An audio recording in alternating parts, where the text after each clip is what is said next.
Almighty will be exalted by his justice, and the holy God will show himself holy by his righteousness.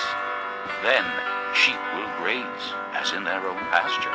Lambs will feed among the ruins of the rich. Woe to those who draw sin along with cords of deceit and wickedness as with cart ropes. To those who say, "Let God hurry. Let him hasten his work so we may see it. Let it approach.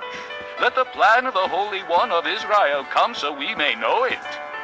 Woe to those who call evil good and good evil, who put darkness for light and light for darkness, who put bitter for sweet and sweet for bitter. Woe to those who are wise in their own eyes and clever in their own sight.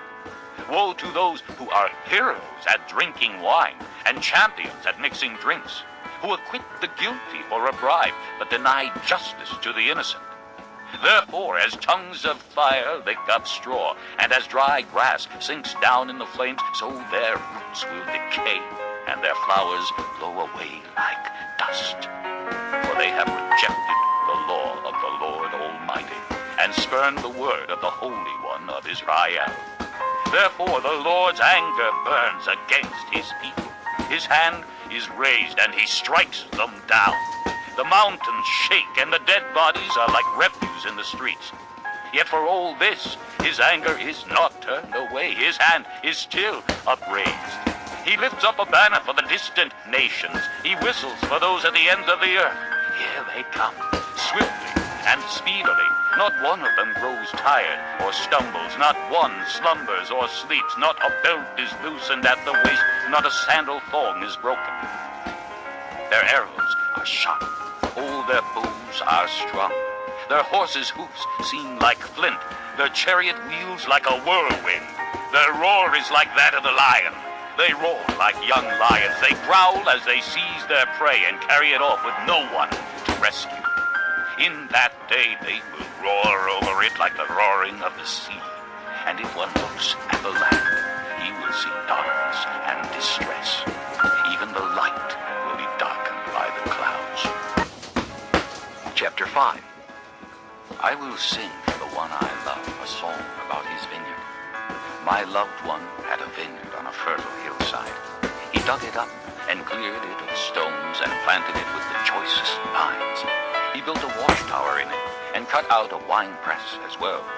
Then he looked for a crop of good grapes, but it yielded only bad fruit. Now you dwellers in Jerusalem and men of Judah, judge between me and my vineyard. What more could have been done for my vineyard than I have done for it? When I looked for good grapes, why did it yield only bad?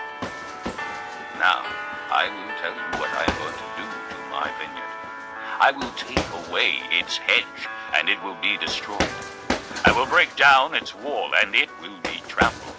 I will make it a wasteland, neither pruned nor cultivated, and briars and thorns will grow there. I will command the clouds not to rain on it. The vineyard of the Lord Almighty is the house of Israel, and the men of Judah are the garden of his delight. And he looked for justice, but saw bloodshed, for righteousness, but heard cries of distress. Woe to you who add house to house and join field to field till no space is left, and you live alone in the land. The Lord Almighty has declared in my ear, surely the great houses will become desolate, the fine mansions left without occupants. A 10-acre vineyard will produce only a bath of wine, a homer of seed, only an ephah of grain.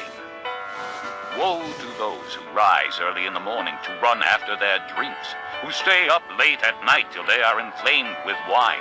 They have harps and lyres at their banquets, tambourines and flutes and wine, but they have no regard for the deeds of the Lord, no respect for the work of his hands.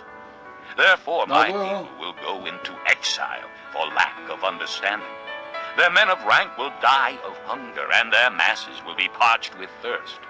Therefore the grave enlarges its appetite.